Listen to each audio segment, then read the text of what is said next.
All right, let's get started. Once again, thank you for joining us today. My name is Will Penfield, and on behalf of Everbridge, I'm excited to present this webinar, Successful Crisis Management for Your Organization. During the event, Regina Phelps will discover disaster lessons, options to organize your team, and the 4 essentials of crisis management. Following Regina, we will cover critical event management and how it relates to managing a crisis at your organization. After the presentation, we will have a short Q&A session with our speaker. We encourage everyone to participate and ask questions during the webinar. You can submit your questions by typing in the questions widget and submitting it to all panelists. Links to the slides and recording of the webinar will be sent out to all registrants by the end of the week. And you can also look for a link to the recordings for all of our webinars on everbridge.com under our resources section. And now I'd like to introduce you to our speaker. Regina Phelps is an internationally recognized expert in the field of emergency management and continuity planning. Since 1982, she has provided consultation and educational speaking services to clients in 4 continents. She is founder of Emergency Management and Safety Solutions, a consulting company specializing in incident management, exercise design, and continuity and pandemic planning. Clients include many Fortune 500 companies. Ms. Phelps is a frequent top-rated speaker at well-known conferences such as the Disaster Recovery Journal, CP&M, and the World Conference on Disaster Management. She is frequently sought out for her common-sense approach and clear and clean delivery of complex topics. Following Regina, you'll hear from me, William Penfield, on critical event management and how it relates to successfully managing a crisis at your organization. Now, before passing it over to Regina, I want to give you all something to think about while she discusses how your organization can successfully manage a crisis. Think about all the incidents that can impact your business in any given year, from severe weather and active shooters to IT downtime and cyber attacks. These incidents can have a significant impact on your business, and ultimately in 2016, companies lost $535 billion as a result of these types of incidents. Now, when one of these incidents occurs, a major challenge to your organization may be information coming from multiple different sources and tools. Compiling all of this information can be very time-consuming and create a lack of actionable insights, ultimately delaying resolution and increasing operational risk. Now, what if you could have all the necessary information silos and data in a single pane of glass and then be able to act swiftly on this information to keep your people safe and your business running? That's just something to think about while you listen to Regina's presentation today. And with that, I'd like to pass it over to Regina to begin her presentation. Regina, you may begin. Great. Thanks very much, Will. It's a real pleasure to be here today to talk about how to successfully manage a crisis in your organization. My belief is that there's essentially 4 skills that we all need to possess in order to be able to successfully manage any crisis. And my job today is to inspire you and your company to make sure that your teams possess all 4. Today what I'm going to be talking about, first of all, is some disaster lessons. I want to talk about the options that you have to organize your team. And then I do want to talk about the 4 essentials. And then we'll conclude with some successful crisis management. So let's talk about this whole concept of disaster lessons for a moment. These are things that I've actually seen in the last 35 years that I've been in practice. They're mistakes that our clients have made and others have made. And hopefully you'll learn about them and not make them yourself. So let's begin first of all by looking at the first one. Declare the disaster and activate as early as possible. One of the things that I discover in my clients is that many times they are very reluctant to actually declare the disaster, even reluctant to call a team together in order to begin the process of even assessing an incident. Be sure that you activate early and then staff up to a high enough level. Another problem I've seen is that during an emergency, maybe it's a building evacuation, everybody is left to go home. And then all of a sudden the crisis team realizes, oh my gosh, we don't have the right people, we don't have enough people, we might need more administrative support, technology support, and they are short-staffed. So make sure that you have enough staffing before you let people go. Then what you want to do is you also want to make sure that you're issuing clear and consistent instructions to staff. How do you let people know what they're supposed to do, where they're supposed to go, what they're supposed to do as far as their work is concerned? Is the building open tomorrow? Be clear and consistent, because if you don't say things in that kind of manner, they're going to make things up on their own. It's also critically important that you delegate authority to those people who have been asked to do the job. Sometimes what I find is people are given the responsibility to do a job, but they're not given the authority, and they're asked to come back and say, you know, can I, may I. In a crisis, that's not what you need. You give somebody authority and a responsibility, and then if there are issues, you deal with it at the time, but don't handcuff people because you haven't given them the responsibility and the authority.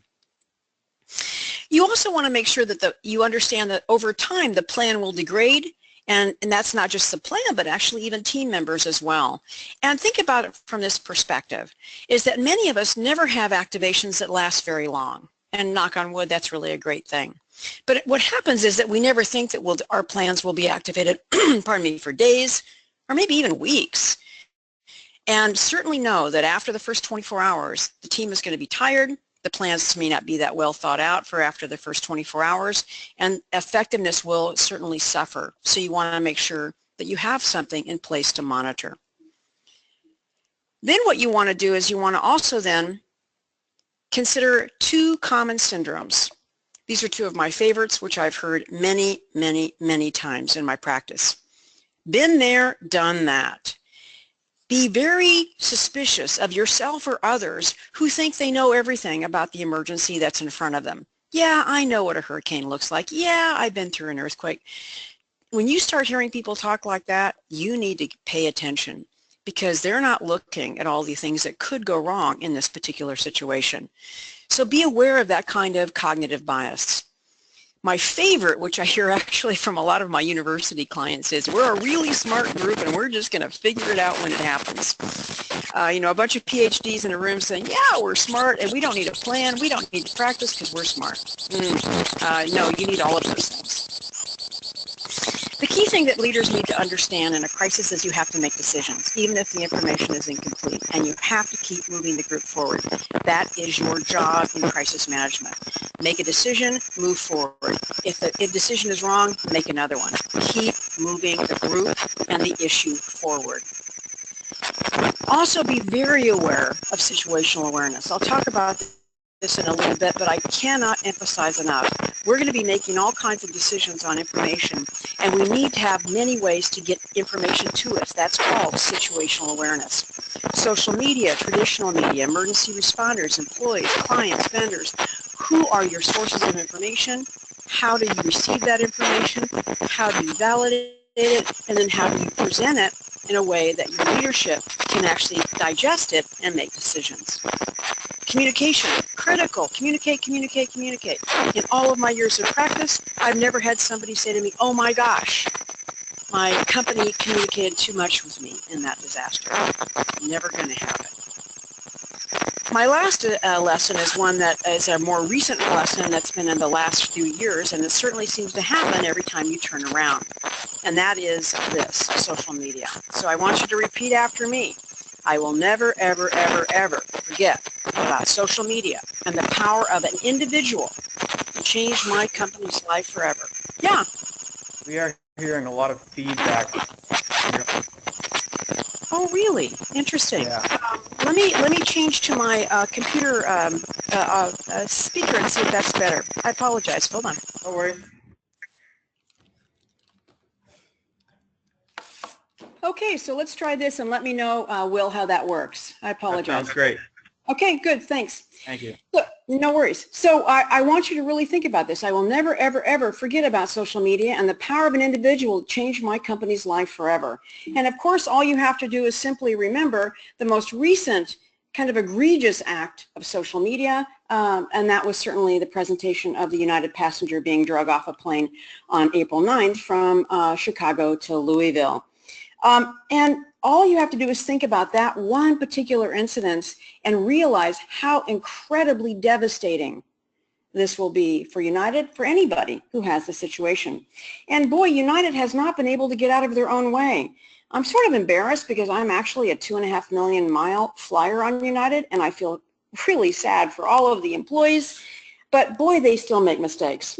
So I want to show you an actual letter I got from United. Actually, it was an email. And it's actually kind of funny because you won't believe what the subject matter line was in the email. Actions speak louder than words. Oh my gosh. This came out 2 weeks after the actual incident.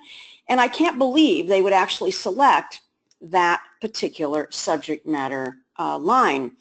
And of course, there was tons of protests all over the United States in airports, and there's been many other issues, lawsuits and otherwise, about this one particular incident.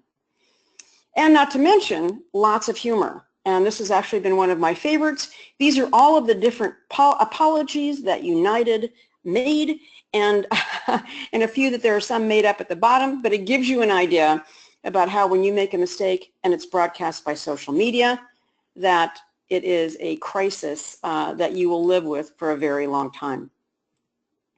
So let me briefly talk about the options to organize your actual team, because people first of all kind of stumble on, how do I even get started with organizing a team to begin with? Essentially, you should have probably two teams. If you have a company that's over about 1,000 people, you should have a tactical team that's managing the tactical response activities, that's representing the key departments, and then there's a strategic team that is usually comprised of senior executives. And the question really for your tactical team is, how is it structured? Do you utilize your usual reporting structure? Is it the incident command system? Or is it something else? And I want to talk about those two options in particular, your usual reporting structure or the incident command system. Well, if it's your usual reporting structure, the big plus about that is it's what you know. It's what you use every day, and it's your usual organizational chart. But there's actually some downsides in that actual reporting structure in a crisis. And here's a few of them for you to think about. The first of is the span of control may be too large to be effective.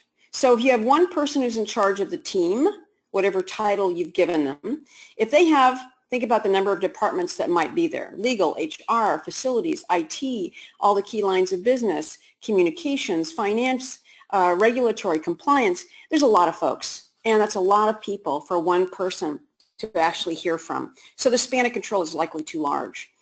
There also will be likely lots of silos, and that's your traditional silos of your business, and sometimes it's too many to be effective. And because of those silos, there actually could be duplication of effort, or things get completely missed, and that's another issue.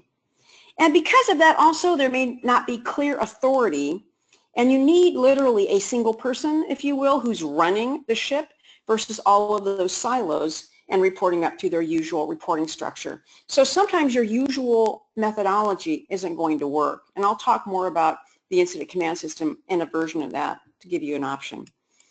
The reason this is so important for you to think out as far as your structure is concerned is that what you're looking for in any crisis is what we call the 6 C's. Command and control, because that's what we're doing this for. Secondly is the ability for you to collaborate, not only internally, but externally with other groups and also with other locations. And then the issue of coordination, how you can coordinate effectively with yourself internally, but also others. How you communicate, and what you're looking for, of course, ultimately is a consistent response. So keeping those things in mind, let's talk about the 4 essentials for a moment. I view these as critical, and if you're going to be effective in crisis management, you have to nail these. First of all, you need to understand your roles and responsibilities. Secondly, you have to have a clear assessment process, a team, and an escalation strategy. Third, you need to know how to build an action plan. And then lastly, you have to be able to develop timely and responsive communications. If you don't have these 4 things, you are going to stumble right out of the beginning moments of the crisis, and it's going to take you a while to right yourself. And that's what I'd like to have you all avoid. So let's talk about team structure, roles, and responsibilities for a moment. I alluded to that just a moment ago when I talked about how you were organized. But I want to talk just briefly about the incident command system. It's a methodology that's used in crisis management and has been used successfully for about 35 years. It was born out of my state, California, when a series of wildfires were handled very poorly in the 1970s and is now used essentially all over the world. It's used in every public and private sector that you can imagine across the world, and it's required for all governments in the United States: city, county, state, federal, all agencies, all disciplines. I've taught it in 4 continents, and it's a highly effective system. Now, you may say, I don't want to change, and I'd say, okay, great, I understand that, but there might be some benefits about how you organize within this structure. That's why I wanted to explain the ICS model just for a second. And again, since 2005, everybody uses it. So every police officer that comes to your facility, every firefighter uses this, and they know it.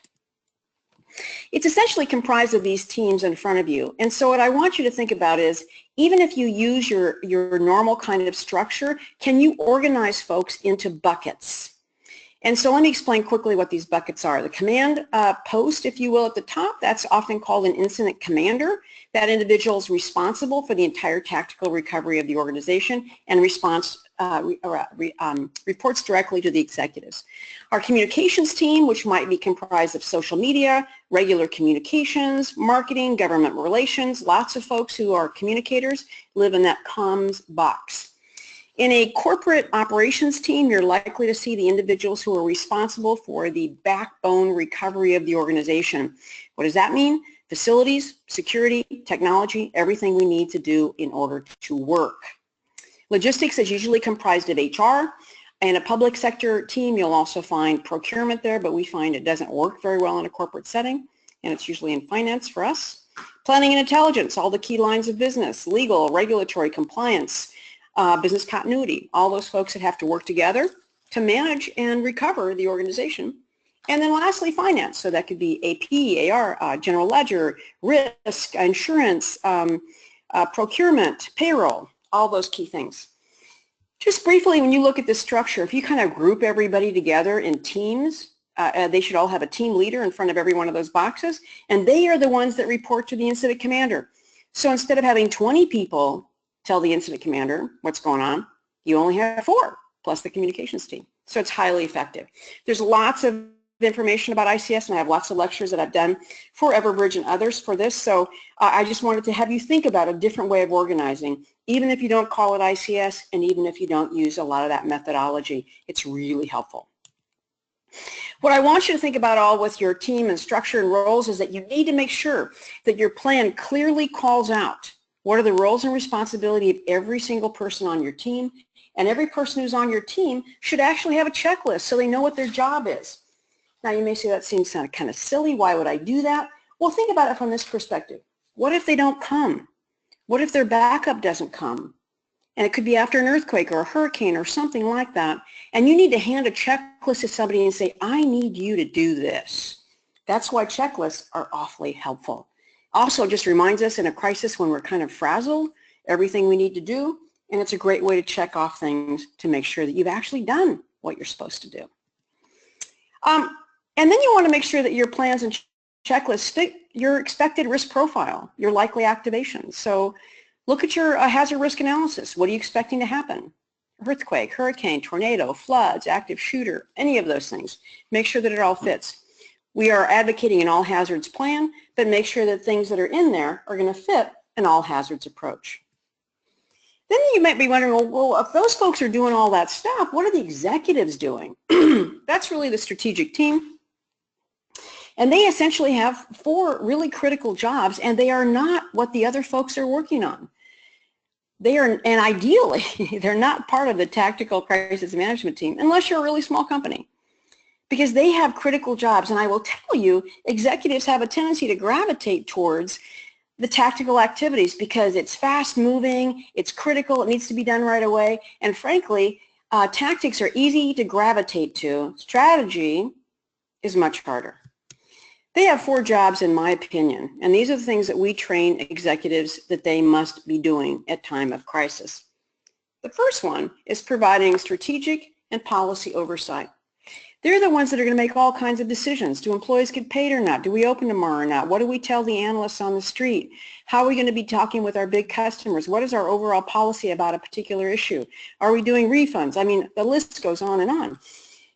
Those things need to be done by these individuals, and a lot of those have to be done pretty soon. They also are the ones that are going to approve expenditures for large purchases. So your tactical team probably has a signing authority of a certain amount. Maybe it's 50,000 or maybe it's 100,000. But big expenses that beyond that, they're going to need to actually reach out to the executive. So they would be approving those large expenditures. A really critical job is acting as what we call a senior statesperson or a relationship manager. Think of all the key stakeholders that are critical that they reach out to. And especially thinking about things like employees or employees' families, major customers, big, some of your big investor community groups, your board of directors, maybe it's the government officials in your city, the mayor, or maybe even the governor of your state.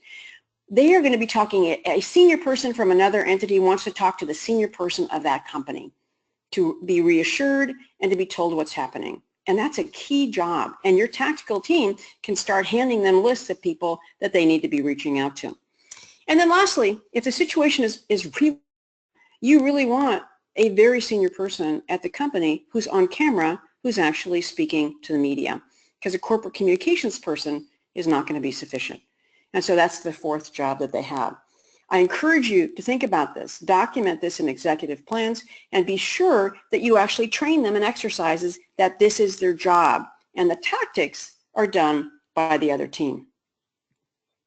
So, very important, roles and responsibilities. But then the second thing is, how do you even get started? How do you even pull together and find out that you need to do something? I will tell you, when we audit plans, this is the number one thing I find missing in probably 75% of every plan I've ever looked at. That all of a sudden the plan is assuming that something magical happened and you activate it, but it doesn't say how that happened, who made the decision, how you came together, and so on. So this is really important.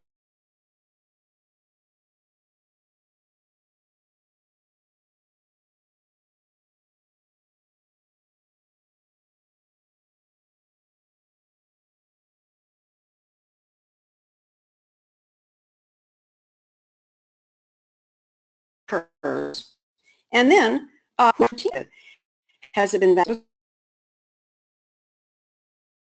things that you can do in little tiny exercises to help. When we the team is really important. You first of all have to determine who should be on that actual team. What's their actual title or role? If they're usually part of your incident management team or your crisis management team, and it may be the leaders of those 4 different groups I spoke about, or certainly the key departments. And I will tell you that most emergencies still come generally out of about 3 areas. Facilities, because of a facility failure or outage. Technology, because of a technology outage. Security is another, because of a security-related concern or issue.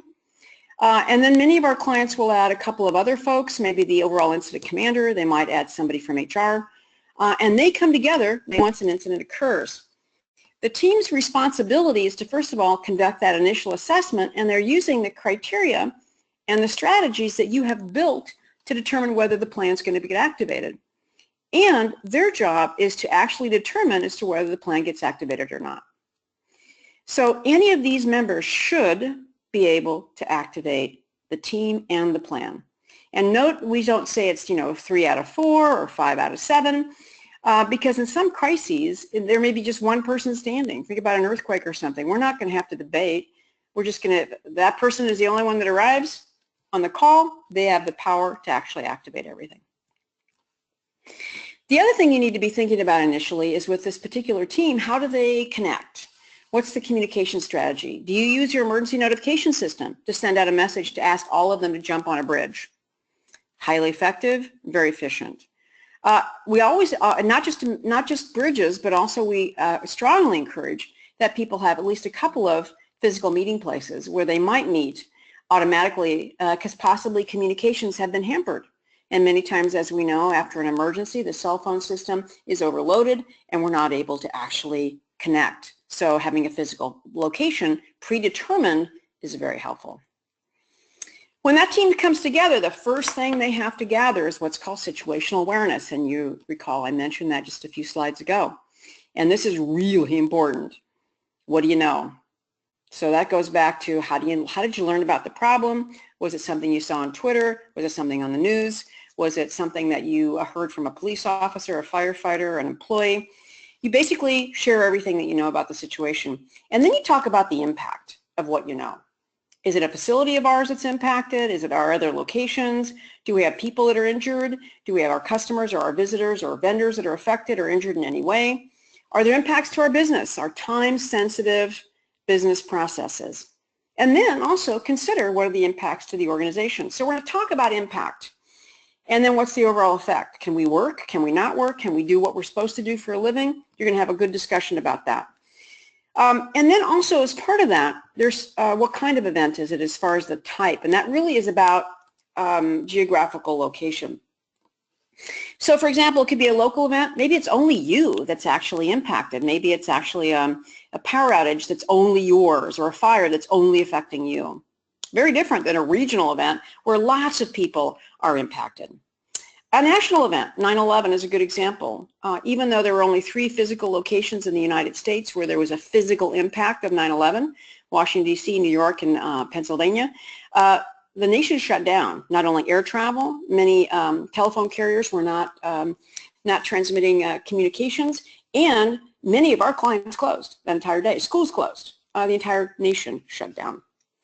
And then lastly, international. Many of our clients are internationally based and have offices all over the world. So it's not just what happens in the United States. It could be anywhere that something occurs and we may have to activate. We discover when our team comes together and they share the situational awareness, they talk about the overall impact, they talk about the location, then we ask them specifically to discuss these 5 questions. This is what we believe gets to the heart of the matter. We used to have really detailed criteria lists, and we discovered that what people really need actually is the discussion of these 5 things. People. And you always start with people. Are lives in danger? Is there a life safety issue? Is there an impact to your employees, your customers, your vendors? What's going on from a perspective of life safety and people? Secondly, what about our facilities? Are they impacted in any way? Our critical infrastructure? Thirdly, what about our technology? That's everything. Our telecommunications, our network, our data centers. Is there an information security issue? So we want to drill into that. Next thing, business. Can we perform our mission-critical, time-sensitive business processes?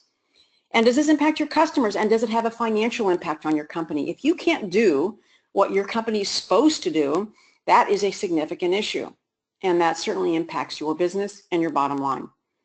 And then lastly, the 5th one is actually the one that's probably the most subjective, but really important to discuss. Does this event impact our organization's reputation and our brand? And just look at the United Airlines as a great example of that. An event that happened in one small a regional jet situation in Chicago O'Hare that because of social media had a damaging, beyond damaging effect on United Airlines' reputation and brand. And so we often have a matrix that kind of looks like this. You know, it's kind of like a bingo box. And essentially what people do on a call is they talk through the people, facilities, technology, mission-critical activities, and the reputation and brand issue. And then at that point then they call the question. We ask them then, and many of our clients have a severity level, so they might have a SEV 1, 2, 3, or 4. And they go in both directions. Sometimes a SEV 1 in one place is the most critical, and sometimes a SEV 4 is the most critical. But we ask them, label the event. What is the severity level that you're assigning? And that's helpful because it's like shorthand, and whatever you use in your company, everybody knows, oh, it's a level 2, oh, it's a level 3. Okay, great. That's helpful because we already kind of have a sense of what that means. And then we ask the question, does this incident actually meet our criteria for activation? So we make them call the question, and we literally would do that on a call. And then if the answer is yes, we are activating our crisis management plan. We are activating our emergency operations center, which could be virtual, it could be physical. And then once the team is activated, that group that met, the initial assessment team, they actually fold into the crisis management team because that's where they belong. And then, of course, you're going to be informing your executives that, yes, we've activated, and you're going to give them their first initial briefing. Because now you know things after you've gone through this assessment process. Now, the answer could be no. And maybe what you do after you have this big discussion and you go through the matrix and you talk through everything, the answer is no. At that point, then, you have to determine who on the IAT, the Incident Assessment Team, is in charge of actually monitoring the situation. And you want to set a next briefing schedule because we want to let people know what's happening. Because if it was bad enough for you to get on a call, You should not just go whistling off into the distance, assuming that life is great and things are going to be fine. You should make sure that you follow this until it gets resolved and that we don't have an issue. And you would be using your standard business practices to do that, and we're not standing up any special teams or activities, and the only thing that's happening is the initial assessment team or the incident assessment team is following it till it ends. Pretty straightforward, really simple. Go back and look at your plans and see if you have some kind of process like that, and if not, consider adding that immediately. The third thing is developing an incident action plan. This is really important. This is actually one of the major hallmarks of the incident command system. Now, if you never ever use ICS, that's fine.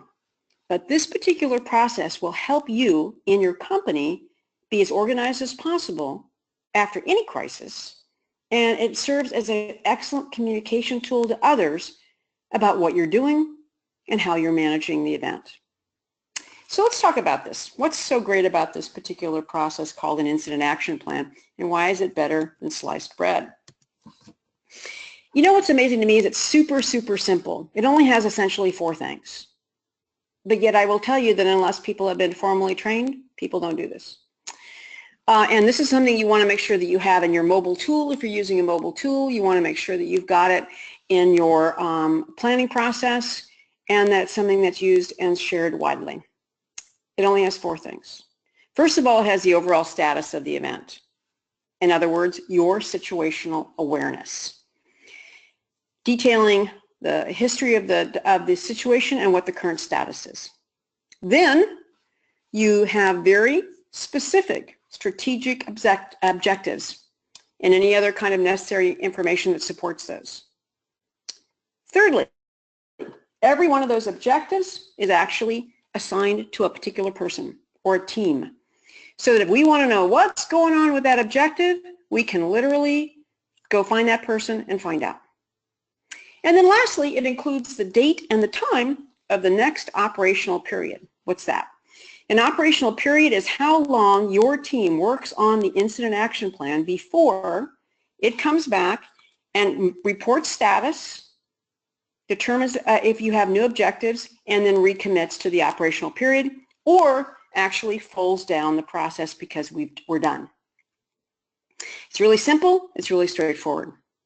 Now, in this particular process, the IAP should be written because you want to make sure that everybody that needs to know what you're doing can see it. And it leads to certainly less communication problems and less confusion. And I'll give you an example, a couple of examples of this. We have clients of ours in the Florida region and certainly up the eastern coast, and also in places like Singapore and others.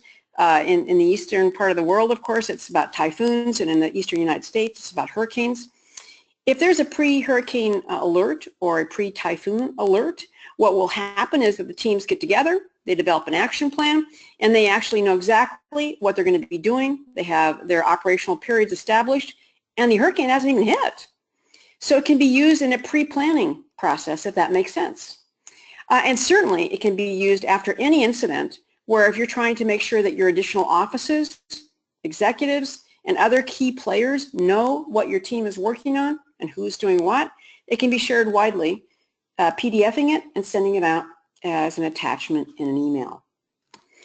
So how do you actually pull together this thing? It's super simple, but yet I'll tell you, most people don't do it.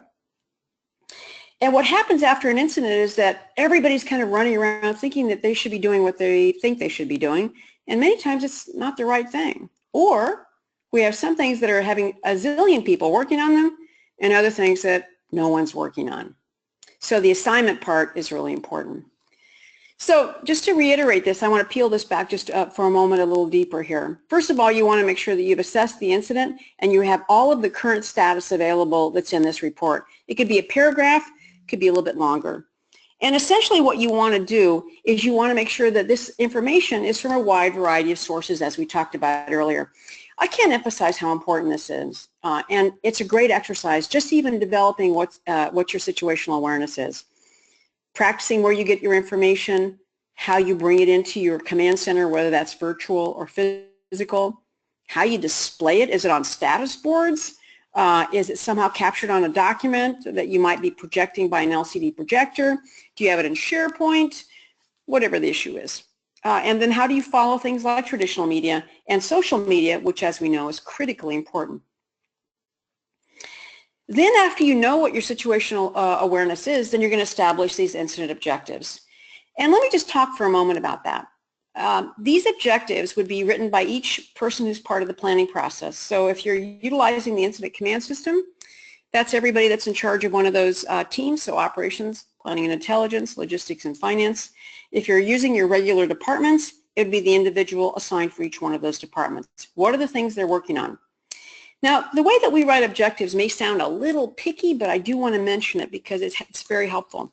When you write these strategic objectives for your incident action plan, they should be short, they should be concise, and thirdly, they should always start with an action-oriented verb. Okay, that sounds really picky, I know, but think about that. If I'm going to assign you a job and I give you a long sentence that sort of drones on, you might get to the end of the sentence and still wondering what the job is.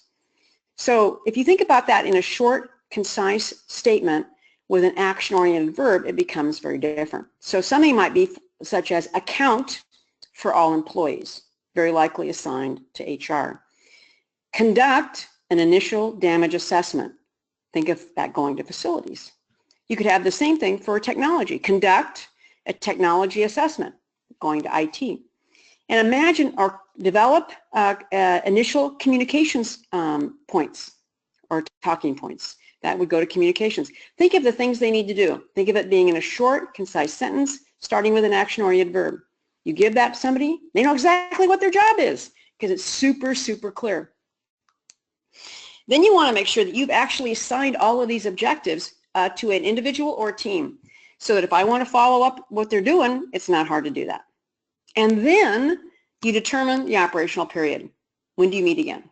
So if it's now 12 o'clock straight up noon, I know that I'm going to work for 4 hours, so my operational period is 4 hours. So at 4 p.m. we come back together. We do two things. We report status, and then we talk about new objectives. And that's what you keep doing until this entire thing is done. Really simple. And then now that you've actually got this plan, you can actually communicate this plan to all of your key identified stakeholders, whoever that is. And they can see what you're doing, they can ask appropriate questions, but what this does often is it stops a lot of questions because everybody knows what you're doing, and that's super helpful as well. The last one on my list, timely and effective communications. This is one that I see people struggle with all the time, and it's really sad because it's actually one that has a lot of solutions around it. Effective and timely communications just don't happen. They require planning and they require the right tools. So this is not magic. It requires work. It requires planning, and you have to have the right tools, and you have to have thought this out. What we believe that you need to have these effective and timely communications is essentially three things. You need to have a communications plan that includes authorities, which includes things like who can approve what message and when. If you haven't got that figured out, you're going to take forever to communicate. You should have pre-written templates for all the likely emergencies that are likely to happen to you. And then lastly, you need to be using the right tools to make sure that we can communicate effectively with our key players. So let's talk just briefly about a communications plan. The communication plan should really clearly outline three things. Who can write communications, who can edit them, and who can approve them. Now that sounds really picky, I know, but I will tell you what we often find is that's the second two bullets there are the ones that kill most organizations. It may be clear who writes the communications. It's very likely your comms department. But then the question is who can edit them? Now, that sounds really crazy, but I'll tell you, sometimes every person that has some senior title feels like they have to be the person that actually edits it. You know, I want the comma over here, I want a different word here, and they can pick it to death. So we're very clear when we write comms plans about who has the authority to edit anything. And then who can actually approve them. That's really important because that's a second area where people waste a huge amount of time. We believe that there's actually 3 levels of communications for you to consider in an emergency. There's the emergency communications that are very likely all about life safety and very likely issued by either your security or facilities team. They should be the one that have those pre-written and developed, and they should be the only ones that edit and approve them, because we don't want to have a meeting to discuss an emergency comms issue that has to do with life safety. The second kind of communications that we observe in our client population are tactical ones, and those are usually instructions. You know, activate your business continuity plans, go to our alternate work site, call the emergency hotline tonight, listen to your instructions on your emergency notification system, those kinds of things. And again, that should probably have very clear and simple communications about who writes them and who edits them, and the approval process should be pretty low on the food chain, probably a manager of a particular department or a manager of communications. Where the issues come in for lots of editing and approval is really about strategic issues, and that's ones where executives very likely are opining on them, and that becomes a longer process. But emergency comms and tactical comms should not be one that gets hung up because we don't have approval or we have people who are wordsmithing. The second thing really is important is the pre-written communications. We talk about this all the time, but I will tell you I don't often see them. And when I do, it's just such a speedy process for people to be able to issue comms. So they should be pre-written and they should be approved by whomever needs to do that, whether that's legal or the executives or whomever. All of those tactical and emergency comms should all be pre-written in advance and all developed and approved without any process at the time.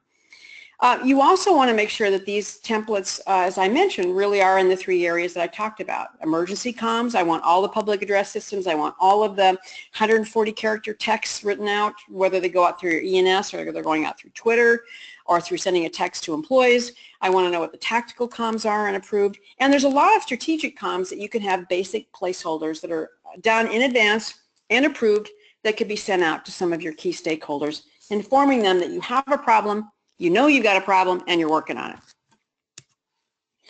And then lastly, what are the tools that you're using? Gosh, there's lots of them, but identify what they are and who's going to use them and how are you going to use them. So public address systems, of course, for things like emergency comms, but also voice and email and text and websites. And what about your emergency notification and all the different ways you can use it? And there's a lot more beyond this. But think about what the tools are. Who has the authority to use them? Do they know how to use them? Can they deploy them from their phone? What are all of the things that you want to have in advance so that the comms are not delayed because we don't have the right tool or we haven't thought about the right process? So tools are critical. So when you look at effective comms, you need the communication plan, you need the templates, and you've got to have the right tools. So having said all of that, successful management of any crisis really requires several key things. It does require these clearly defined and documented team processes and roles and responsibilities. So start there. You can whiteboard that and understand it and really develop a really solid team with clearly defined roles. Then you need this clearly defined initial assessment team process and the actual team itself. You need to have written action plans for any activation that you have because it gives you guidance, it gives you timing, and it makes everybody clear about who is doing what, and we're all on point. You have to have the communication plan, the pre-written templates, and all the delivery tools figured out well in advance. And then lastly, although I didn't mention this, but I think it's critically important, you've got to have the training and the exercises that increase the familiarity and the competency of your team. Because if you don't have this, then the problem is going to be is that they're not going to know what to do. And you can have the best plans in the world, you can have the best processes, but if no one knows how to do it, if there's not sufficient muscle memory, you're going to struggle as well. So on that note, I'm going to pass this back to Will so he can talk about his topics. All right. Thank you so much. Ooh, wrong person. Thank you so much, Regina, for that great presentation. Now I want to take a few minutes to talk about the critical event management process and how it can help your organization navigate through a crisis in tandem with the great best practices that Regina just set forward. So when we talk about CEM, we're talking about a process that helps bring together activities and systems which are all too often left in silos, into a single pane of glass. With CEM, your organization can quickly assess events and determine if there is a threat or critical issue, locate the people affected and who needs to respond based on certification or on-call status, automate the process of activating standard operating procedures, which is where the pre-written templates come in that Regina just mentioned, and communicate instructions for stakeholders and collect information from the field, analyze event and team performance to identify areas for improvement, and lastly, to visualize your key people, assets, and facilities on a single pane alongside current threats. By breaking down these information silos and inefficient processes used to resolve critical events, CEM provides organizations with 4 ways to improve on these incidents: by reducing the business disruption and costs resulting from the critical event, providing better visibility to stakeholders and response teams, identifying areas for continuous improvement, and reducing the cost and number of overlapping tool sets across your organization. So now I'm going to take you through the steps through the critical event management process, and the first step we want to touch on is the assess. So what is happening and what is the impact of the incident? By reducing the number of systems people have to access, the time it takes to assess a threat decreases, therefore minimizing the impact of the threat. To fully assess the situation, the organization will need data from multiple sources, including frontline sensors and people in the field, global threat and terrorism event data vetted by security analysts, weather intelligence, and much more. After the assess threat, we move on to the locate, which who is in harm's way and who can help. In the past, utilizing static locations of home and office addresses sufficed. However, in today's environment, with the rise of the mobile worker, your organization needs the ability to dynamically locate people based on where they actually are, which building they last gained access to by swiping their badge, or which Wi-Fi hotspot they connected to when they logged into the corporate network. During any crisis, it is important to be able to locate the resolvers and the responders, the people who are or may be impacted, and the people who have to be informed. In addition to their location, your organization may also need to locate people based on their certifications, skill sets, and on-call availability, all made possible with critical event management. Once people are located, the organization should move on to the act phase, which allows you to answer the questions of which team members need to act successfully to get through the crisis. With critical event management, your organization can automatically activate your standard operating procedures, which include conference lines can be instantly joined to speed up response, messages can be automatically triggered, and devices such as sirens and digital signs can be automatically activated. Also, escalation processes are followed so that, for example, if during an IT outage the primary network engineer does not respond in 2 minutes, a designated backup is automatically summoned. Lastly, once the incident is over, your organization should enter the analyze phase, which helps you answer the questions: which team performed best, which tasks took too long, and which resources were missing. By having this detailed data available to you, your organization can identify underperforming areas and people based on performance during critical events to help understand your response time and your time to resolve, how many times it took people to respond quickly, and how many people responded negatively, saying, no, I cannot take this on, and help you understand if this incident is like incidents that you've seen in the past and what you can do to improve on this incident response in the future.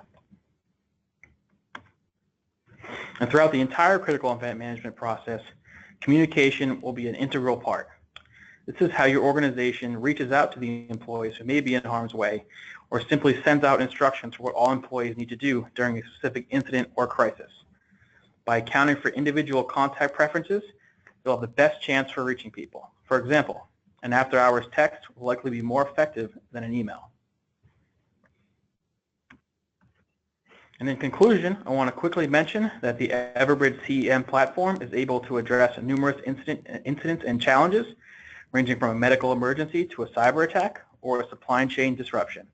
Each day, we help our 3,000 plus customers, ranging from 9 of the 10 largest investment banks and 8 of the 10 largest U.S. cities, through incidents by enabling them to assess, locate, act, analyze, and communicate to help keep their people safe and their businesses running.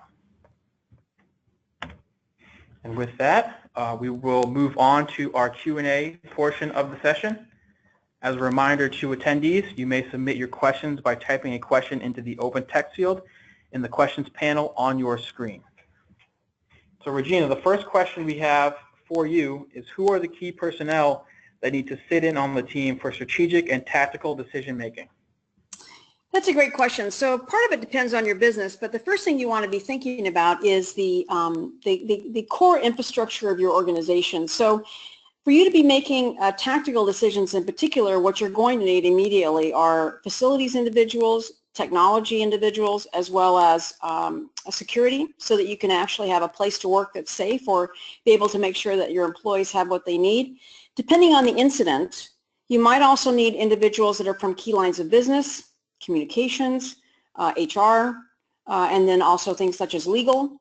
You might need folks from risk to talk about insurance and those kinds of things. So if you look at the key departments that you're talking about, it's probably somewhere around 20 folks on the tactical side. On the strategic side, which is really the executives, it really depends on how you define executives. And I say that because sometimes I see executive teams that are huge, like 20 people. Probably the most effective ones are probably what I would call more the C-suite, probably somewhere between 5 to 7 people. And depending on the organization, some of our larger clients, with maybe 50,000 employees or more, the CEO isn't even part of that conversation. It might be headed up by the COO or some other individual like that. But it's really understanding the broad strategic aspects of the business. So we want very senior individuals at that level. And again, they're really dealing with those 4 things I spoke about: strategic policy, approval of funds, senior relationship management, and media. And they may have a variety of people that assist them, but they really are working on those big strategy issues. So from a tactical perspective, look at your key major departments. In some organizations, it might be as many as 20 people, maybe more. And then for your strategic team, you're looking at that C-suite, the CIO, the CFO, the CFO, kind of all of the C's, the CISO ideally as well, because of the cyber-related issue, and making sure that they, again, have those 4 skills that I talked about earlier. All right, thank you, Regina. We have a question from Matthew in the audience that I can take. It's, when trying to locate employees, is there an app that an employee has on their mobile device that will update their location? We have employees in different markets out in the field that may cover different cities and states. Matthew, we do have a mobile application that allows people to check in and update their location in 2 different ways. They can either do it manually, or you can set the check-in functionality to automatically update based on a set time interval. And that app also, for your people in the field, it has SOS functionality, so if they ever find themselves in trouble, they can quickly hit the SOS button and it will send a notification to your security team or whichever team you have on the other end, letting them know that they need assistance. Second question we have for you, Regina, is, do you have any recommendations for convincing executives to implement a crisis management team? Oh gosh, that is such a great question. I'm doing an exercise for somebody right now to prove that very point. So one of the things that I would suggest that you do is this, is that you look at first of all, your risk profile. What are the things that are likely to happen to you at your location? And a couple things, look at the risk profile, but also I would also encourage you to consider doing some Google alerts. So I love Google alerts, and if you don't use it, you should. You could actually put the type of business that you have. So let's say it's a manufacturer, maybe you manufacture widgets. You put widget manufacturer in your Google search, and then you put in other keywords, crisis or disaster, or maybe knowing your risk profile, floods, earthquakes, whatever. And then all of a sudden, what the great thing is about Google Alerts is that Mama Google every day will send you a digest of all the things that are applicable to you in that particular search. And then you can begin to build a case about what's happened to other companies who are like yours and the disasters that they may have suffered. And that's a great way. The second, and then you can basically sort of covertly send that to your key players to let them know that these things are going on, and my gosh, the same thing could happen to us.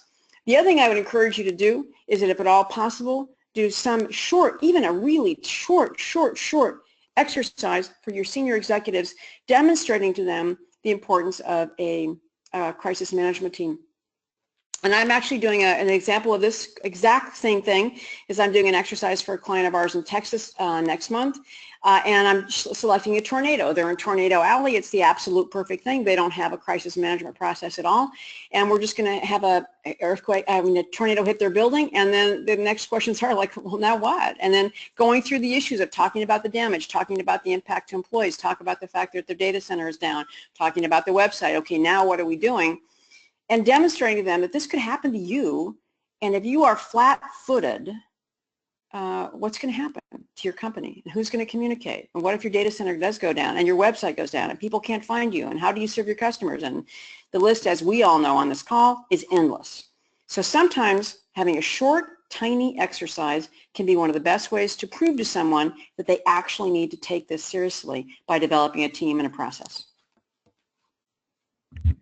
All right, thank you, Regina. Question from Dave in the audience that I can take is, have you integrated with an identity management system or event logging system? Dave, Everbridge does have an open API for these types of integrations. Some integrations I can't talk about is we integrate with access control systems like Linnell, travel booking systems like Concur, and we also have a partnership and integration with International SOS.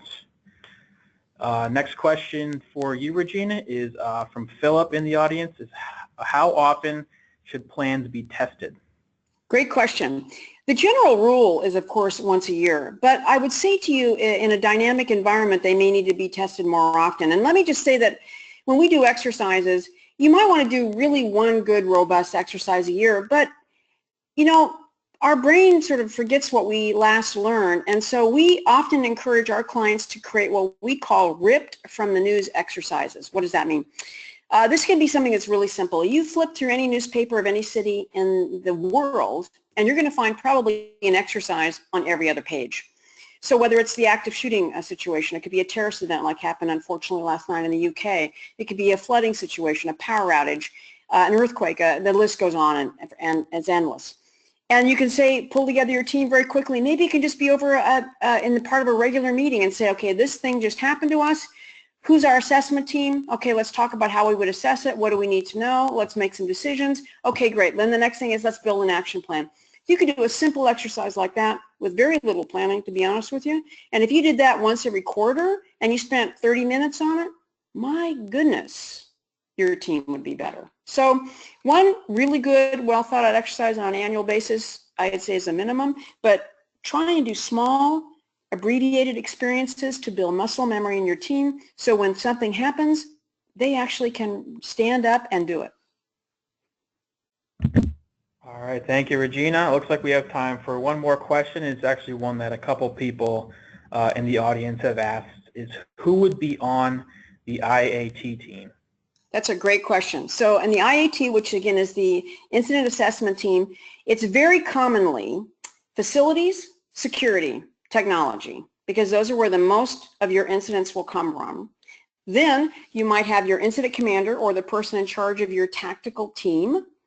And then depending on your business, you might have one of your most significant business lines, for example, or you might have folks like HR. Just know that you want the team probably to be somewhere between 5, 6, 7 people, perhaps, no more than that. And if you need another subject matter expert, you just bring them in. So imagine that, let's say the way that the IAT would work is that events go along in their normal pattern, right? You have a facility outage, it gets reported along its normal route, or a technology outage. It gets to a certain amount of impact where things are down, people aren't able to work, building may not be available. It should immediately trigger the initial incident assessment team member to go, oh my gosh, this is bigger than a bread box, it's actually impacting our business, I'm going to call together an IAT. So they all have the ability to do that. So if it's a technology outage and we realize, oh my gosh, we're not able to process claims if you're an insurance company, or you're not able to answer calls if you're a call center, something like that, you immediately send out a notification on your emergency notification system to your members of your IAT. They get on the bridge. And what happens then is maybe it's 5 individuals, and you realize, oh my gosh, we don't have a key member of the business available on this call, and so you reach out immediately to somebody that's probably part of your greater crisis management team from the business. Bring them in because they need to participate based on the outage that you're having. You have a conversation and you go through those all the issues of situational awareness, and then what you want to do is you want to go through the 5 things I mentioned. Does this impact people? Is this impacting our facility? What about our technology? Are our mission critical time sensitive business processes at risk? Does this impact our brand or reputation? And then you have a discussion about those 5 things, and then you call the question, do we activate or not? So it's pretty simple, and I think what I would encourage you to do is sort of line this out on a whiteboard activity as we like to call it, and then practice it. And if you realize, oh gosh, we need another person, or maybe that we don't need this particular person that we thought we did, then adjust it accordingly. But take time to figure it out, and then practice it. All right, thank you, Regina. I also do want to mention that we will be sending out a copy of the slides and a recording in the next couple of days. And with that, I do want to wrap up here because we are out of time. I want to thank you, Regina, for a great webinar, and all of our attendees who were able to join us today. If you haven't already, please take a moment to follow us on Twitter at Everbridge and join our group on LinkedIn, Everbridge Incident Management and Emergency Notification Professionals. For those of you interested in requesting a one-on-one demo of Everbridge or to learn more about critical event management, please visit everbridge.com/request-demo. Thank you all again for coming online today, and we hope to see you again soon. Have a great day.